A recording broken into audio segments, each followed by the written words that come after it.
Hello, citizens of YouTube land. Hey, It's your president and your VP, and we're back once again, finally, with a brand new episode of I Love This Movie. This time it's Running Scared. Yep. Starring Paul Walker, Vera Farmiga. It was produced for a budget of $15 million. It made $9 million, making it a box office bomb because I don't think enough people knew about it. And it currently holds a 41% on Rotten Tomatoes. Either that or the grittiness of the film probably pushed people off. Possibly. This movie is a super fun, super violent, brutal thrill ride. It takes you from the very get-go and basically smacks you in the face and does not let up. Yep. So we are, the beginning of it is actually basically the end, as we have Paul Walker's character. He plays Joey Gazelle, a mobster in a mob family, and his neighbor, Oleg, is riding passenger with him, and he has been shot. Yeah. Joey has, not Oleg. Yeah. Then it switches to 18 hours earlier, where... And we get to see how it led up to this. Yes. It switches to 18 hours earlier, where we get a group of mob thugs who are discussing a business deal when suddenly the door busts open and they're robbed at gunpoint. Mm-hmm. However, it hits the fan. Yeah. I'll just say that. We don't usually use swear words. You guys all know this. So it hits the fan, and things get very violent very quickly. Yeah, this is when you're gonna see, and this moment right here is when you're gonna realize that parents, maybe you should let your children sit this one out. Yeah, because there's you immediately before it even gets violent, there's a ton of swear words being thrown, and then there's like even an Italian slur. Yes. So yes. So it all goes awry, and the guys who busted in retreat, but not before a few of them get taken out, along with several other mobsters. And at one point, there's a particular brutal shooting where a gun is pointed at a man's region. Let's just say that. Yeah. And the trigger is blown. Yeah. Yep. And it turns out they were all dirty cops. Yes, they were. And so the one mobster, Tommy, he says to Joey, get rid of this gun. And it's a specialized snub-nosed .38 with a chrome handle. That's very important because it is very important to the movie itself. One might even argue, upon watching this, that gun itself is a character in the movie. Yeah. So then from there, he goes home, does Joey, and we meet his wife, Teresa, and his little boy, Nicky, and his dad, who is basically crippled. And I'll get to why in a little bit. So Oleg, the neighbor kid next door, is playing with Nicky in the basement. They're playing hockey and whatnot, and they're roughhousing around, and they're doing what kids do. And Oleg kind of winces a bit after roughhousing because Oleg has huge bruises on his back, guys. And that's something that's not really touched upon too much, but yeah, you know what happened. You already know. Yeah. So they hide in the basement, and it was because of his stepfather. Yeah. So they hide in the basement, and Joey, he decides he's going to hide and stash the gun in a false wall, and they leave together, do Nikki and Joey, and Oleg, well, he actually grabs the gun. Because we then, with tremendous shots, by the way. By the way, we get this cool one take where like it's in their window and then it transfers into the next door area, the next door window, and then we see it's just a tremendous one where shot. we meet Ivan Yagursky, who is very fascinated with the Duke and the movie The Cowboys.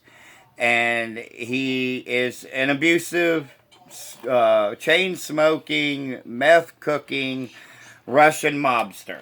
Yep. And so he tries to force Oleg to watch the movie because in the old country they only had 10 minutes of the movie, and the Duke lives in their version. But when he gets to America, he realizes that the Duke did not live. And this infuriates him. And Oleg insults the Duke and the movie. And so then he gets roughed up a bit. And Ivan's wife, she tries to intervene. She's like, stop it, you know. He smacks her around. Then we hear gunshots. Then we also have he says to his dad. I can't actually say the word because it's the word for it's the gay slur. Yeah. But he says, "Hey, the Duke was also a," and then shoots his dad. Yeah. And the bullet whizzes by him through the window and into the window of the next of Joey's house because there's a couple of shots fired. And Joey immediately panics because he understands what's happening. Why would this have been happening at their house? So he goes next door to figure out what happened, and that's when it's revealed that Oleg had shot his stepfather. But do you really blame this kid? I mean, no. If you know the whole story here, no, you can't really blame this kid at all. And taking years and years and years of abuse. For his mom suffered years of it, and he suffered years of it. So you can understand it. He's basically like, no, you're not going to do this anymore. I'm going to take you out. Yep.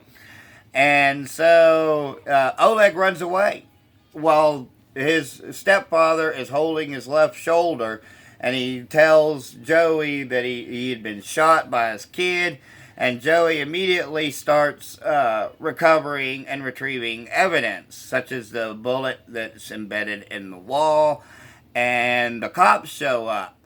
And they are like, what are you doing here? So Joey then has to tell them, I'm the neighbor, I'm concerned, there were shots, my wife asked me to come over, yada, yada, yada, you know. And he pulls a fast one on the cops by basically he puts some chewing gum in his mouth because he had already recovered the bullet and he dropped it on the floor. He puts some chewing gum in his mouth and then he spits it out and he's able to recover the bullet that way. Because mind you guys, he only has a certain amount of time before his mob family finds out about what has happened. And it's really crazy because this leads to a series of events that are just a non-stop thrill ride. It really is. Yeah. So basically, Oleg first he goes to this place where then he's greeted by a crackhead. Yeah. Mind you, this is like the scariest part in the entire film. It kind of is. If you really think about it, meeting up with a crackhead. Uh-huh. And mind you guys, this all takes place in the span of 18 hours. So he meets, because he ran away to the abandoned recplex in the park, and that's where he had met the crackhead, who had essentially taken him to, a crackhead area. And he eventually is going to buy some... he exchanges the gun for some crack, more or less, and one thing leads to another, and Oleg is able to escape, and then he meets, well, a lady of ill repute, a lady of the night, shall we say. And the lady of the night has a business manager, if you will. And the business manager is very upset because the lady of the night wants to get her GED and better herself. Oleg still has the gun. He pulls it on the business manager. The business manager. By the way, he tries shooting it. Turns out there's no more shell casings. Yeah, but then the business manager gets whopped upside the head by the lady of the night. Yep. Oleg, also at this point, you guys will notice that Oleg has asthma and he needs his medicine. So the lady of the night takes Oleg into the pharmacy and they're going to try to get his prescription. Unfortunately, his prescription is considered a controlled substance, so the pharmacist can't sell him the prescription. The lady of the night tries to make a deal with him. That doesn't work. So she resorts to pulling a gun on him to get the money, to get the prescription. Mm-hmm. Meanwhile, the mob family had called Joey up, and they're in this diner, and yeah. Yeah, and they also, there's implications that there's a dirty cop that had been in on everything from the very get-go. And he eventually tells them, well, the God's honest truth in some cases, and that is that he has the biggest mob family in the world on their side, on his side. The law. The law. Dirty cops. What are you going to do, right? Right. So this leads to some more confrontations, and meanwhile, Oleg is still traveling around with the lady of the night. But one thing leads to another, and then I'm skipping over a little bit here. But Oleg finds himself in a very, very, very dangerous situation. Okay, so basically what had happened is the police caught him and the lady of the night, excuse me, and basically the dirty cop is trying to inch him to putting the blame, saying he found the gun from Mr. Gonzel, and then he gets his dad in, his stepdad in. And then what happens next is his dad gets abusive and stuff, and so he gets into the back of this van. Yeah. And this van happens to have the worst people on Earth. Like I said. It belongs to the worst people on Earth. Very, very, very dangerous people. Yeah. Who, I can't say it here on YouTube, but it's things involving children. We'll just leave it at that. Yeah, it is. Yeah, and then Oleg, he pieces it together. He's like, I think they're gonna. And he calls T, which is Joey's wife. He calls her. He's like, Mrs. Gonzel, I think they're gonna hurt us. Yeah. And then. Yeah. Yeah. And then she goes over to this apartment, and now like before this cool all scene. that, Joey and Nikki had been traveling together because Nikki, unfortunately, had been overhearing and listening in on all conversations and whatnot, and was very scared that Oleg was going to hurt him, or that Oleg was going to get hurt because Oleg is his best friend. But they're searching around for Oleg, and that we get to the diner scene and whatnot. And they hide the gun, but the gun is then found by a Hispanic American janitor, who then loses said handgun in a poker game. But this leads to a very violent, non-stop thrill ride section of the movie where Joey, he just goes completely berserk on all these people. Yeah. I mean, just completely berserk. And then something that's even better is like, is T when she finds Oleg. Yeah. Yeah, at the same time, she's searching for Oleg, and she finds Oleg, and she pieces together immediately what's happening. but they try to hide him, and his head's wrapped in a plastic and like saran wrap or a plastic And it's a bag. plastic bag, and then what she says is, "You better pray that he's alive." And they keep trying to inch closer, like they're gonna like overpower her, and she's all backed up. And every single time, I mean it, back. It's awesome. She's like, you better back off, and she's holding the gun to them, and She calls 911. She says, I'm the neighbor across the hallway, and I heard shots fired. Then she immediately executes the two of the most evil people you will ever encounter in film. Yeah. I mean, in a way, it's sort of way over the top, but I mean, yeah. And honestly, it's really cool to see that. And then there's like this cool, like, even when he's calling like T, there's this cool little scene where you see these two people from his perspective, and they're like monsters, and they have like this long claws and stuff. It's really cool. Yeah. And honestly, it's really cool to see that kind of perspective from a child. So, as these events keep escalating and unfolding, and one thing leads to another, and it all comes down to a giant climactic conclusion with the Russian mob and the Italian mob, and they're together in cahoots. Yeah, and then they start. Then basically everything stuff hits the fan, and then everything it hits the fan. And then what happens next is a giant gunfight between the Russian and Italian mob.